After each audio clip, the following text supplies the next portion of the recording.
Thank you very much for allowing me the opportunity to address you today.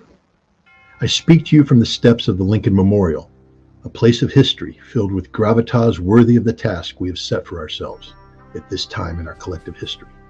To stand up, no, to rage against a war machine that has perverted the very definition of what it means to be an American. We stand here today at the very nexus of this war machine. To our right, just over the Potomac River, lies the Pentagon, a structure built at a time when America called upon its collective might to defeat the scourge of Nazi Germany and Imperial Japan, but which has since then morphed into the very symbol of evil itself, a breeding ground for weapons and plans that are used by the other partners in what has become known as the military-industrial complex, to spread malfeasance around a world we once protected, but now enslaved through a process of perpetual conflict used to sustain the American war machine. And who are these other partners? Before us, past the monument to our founding father, George Washington, stands the Capitol of the United States, where the people's representatives fund in great secrecy the nefarious schemes cooked up in the bowels of the Pentagon. And to our left stands the White House, the seat of executive authority, where individuals we invest with singular authority betray the trust of those who put them there by conceiving and implementing policies designed to further the Pentagon's war efforts. This is the very nexus of evil, an unholy trinity of terroristic madness, which some 61 years ago, Dwight D. Eisenhower, an American warrior turned political leader, warned the American people about, cautioning that, quote, in the councils of government, we must guard against the acquisition of unwarranted influence, whether sought or unsought, by the military-industrial complex. The potential for the disastrous rise of misplaced power exists and will persist, unquote. In the history of the United States that has transpired since that speech, no truer words have been spoken by an American president, and no greater wisdom has been disregarded by those whom Eisenhower entrusted with that message. We, the people of the United States. We stand here today to announce to this terrible trinity, to this military-industrial complex, this war machine, that we hear you now, President Eisenhower. We hear you, and we will act on your warning to bring this nexus of un-American conspiracy to an end. Of all the weapons produced by the military-industrial complex, of all the evil schemes hatched in the minds of the so-called national security experts, most of whom are unelected by and unknown to we, the American people, none reek of madness more than nuclear weapons. Now I am become death, the destroyer of worlds, the father of the American atomic bomb, Robert Oppenheimer said at the time of the first American nuclear test. Destroyer of worlds. This is the ever-present reality that we all live in today, that from this nexus of evil we call the military-industrial complex comes the very weapons necessary to bring the words of the Hindu sacred text that Oppenheimer quoted, the Bhagavad Gita, to life, and in doing so, bring about our collective deaths. Most Americans, including many of you assembled here today, live in blissful ignorance of just how close the world has come to being destroyed by Oppenheimer's progeny. On 26 September 1983, a Soviet officer, Lieutenant Colonel Petrov, was on duty at a nuclear early warning station when the system reported that 5 nuclear-armed missiles had been launched from the United States. Colonel Petrov disregarded protocol requiring him to report this detection as a factual launch, an act that would have triggered a Soviet response, and in doing so brought precious time for the error to be identified and nuclear war averted. In November 1983, the United States and NATO carried out a command post exercise codenamed Able Archer 83, which tested the launch control procedures for the release of NATO nuclear weapons against Soviet and Warsaw Pact targets. The Soviets, believing this exercise to be a cover for a first strike, placed its nuclear forces on high alert.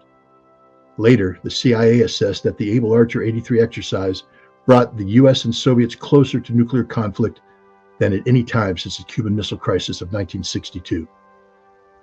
And on January 25, 1995, the Soviets detected the launch of a Norwegian atmospheric test rocket that mimicked the track of a US Navy Trident submarine-launched nuclear weapon. Fearing a high-altitude nuclear attack that would blind Russian radar, Russian nuclear forces went on high alert, and the nuclear briefcase was delivered to Russian President Boris Yeltsin, who had to make a split-second decision on whether to launch a retaliatory nuclear strike against the United States. These three incidents underscore the razor's edge we all walk daily when it comes to living in a world where nuclear weapons exist. One mistake, one error, one misjudgment, and the Bhagavad Gita becomes reality. We were saved from the inevitability of our collective demise by one thing and one thing only: arms control. The deployment into Europe by both the United States and Soviet Union of intermediate-range nuclear-armed missiles in the 1980s only increased the possibility of a mistake or misunderstanding that could trigger a nuclear conflict. The fact that these weapons could reach their respective target in 5 minutes or less once launched meant that the 30 to 40 minute buffer of time that existed regarding the use of strategic nuclear forces was no longer there.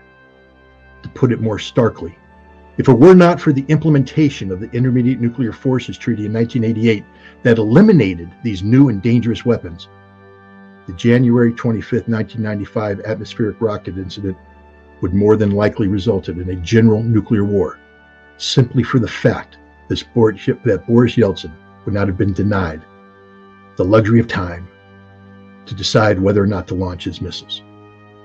Everyone standing here today should reflect on this statement and say a quiet word of thanks to those men and women, American and Soviet alike, who made the Intermediate Nuclear Forces Treaty a reality and, in doing so, literally saved the world from nuclear destruction. Arms control, however, is no longer part of the U.S.-Russian dialogue.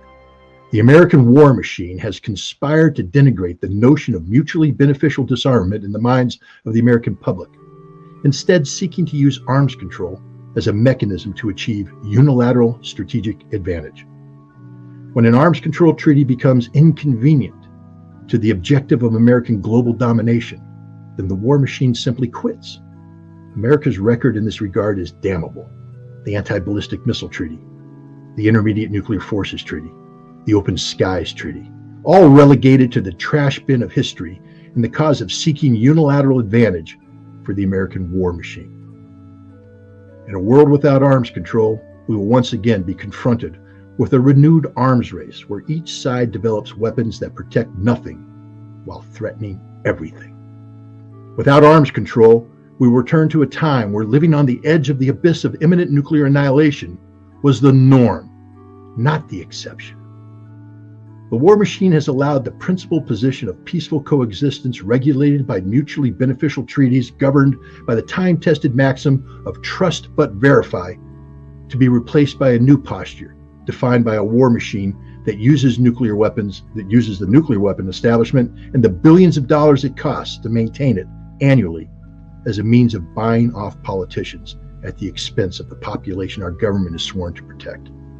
This is the final corruption of the military-industrial complex. Its conversion to the military-industrial congressional complex, where we, the people, are excluded from every consideration, whether it be funding or consequence. The key to sustaining this inherently un-American mechanism is the ability of the military-industrial congressional complex, the war machine, to generate fear amongst the American people derived from ignorance of the true nature of the threat or threats these nuclear weapons are designed to address. In the case of U.S.-Russian relations, this fear is produced by systemic Russophobia imposed on the American public by a war machine and its compliant minions in the mainstream media. Left to its own device, the collusion between government and media will only further reinforce ignorance-based fear through a process of dehumanizing Russia and the Russian people in the eyes of the American public, until we have become desensitized to the lies and distortions, accepting at face value anything negative said about Russia. It is here in such a situation that we can turn to Scripture, John 8:32, for some guidance. Then you will know the truth, and the truth will set you free. But what truth? The truth is told by the government, as promulgated by the mainstream media? That is no truth, but rather a bodyguard of lies constructed on behalf of a war machine that wants every American to accept without question the legitimacy of weapons that are the only known utility of which is the destruction of all mankind. Some 60 years ago, On these very steps, in this very place, a man of peace gave a speech that captured the imagination of the nation and the world, searing into our collective hearts and minds the word, "I have a dream." Dr. Martin Luther King's historic address confronted America's sordid history of slavery and the inhumanity and injustice of racial segregation. In it, he dreamed, quote, that one day this nation will rise up and live out the true meaning of its creed. We hold these truths to be self-evident, that all men are created equal. All men are created equal. These words resonated in the context of America's desperate internal struggle with the legacy of slavery and racial injustice. But these words apply equally, especially when taken in the context that we are all God's children, black, white, rich, poor, American, Russian. You see, I too have a dream that the audience gathered here today can find a way to overcome the ignorance-based fears generated by the disease of Russophobia, to open our minds and our hearts to accept the Russian people as fellow human beings deserving of the same compassion and consideration as our fellow Americans, as all humankind. I too have a dream that we, the people of the United States of America, can unite in common cause with the Russian people to build bridges of peace that facilitate an exchange of ideas, open minds closed by the hate-filled rhetoric of Russophobia that is promulgated by the war machine and its allies, and allow the love we have for ourselves to manifest itself into love and respect for our fellow man, especially those who live in Russia. Newton's third law, that every action has an equal and opposite reaction, applies to the human condition every bit as much as it applies to the physical world. Love thy neighbor as thyself is applicable to all humanity. I too have a dream that by overcoming the hate generated by systemic Russophobia, we can work with our fellow human beings in Russia to create communities of compassion that, when united, make a world filled with nuclear weapons undesirable and policies built on the principles of mutually beneficial arms control second nature. I too have a dream that one day, whether on the red hills of Georgia or the black soil of the Kuban, the sons and daughters of the men and women who today operate the Russian and American nuclear arsenals will be able, to quote Dr. King, to sit down together at the table of brotherhood. This is not an impossible dream. I have lived it.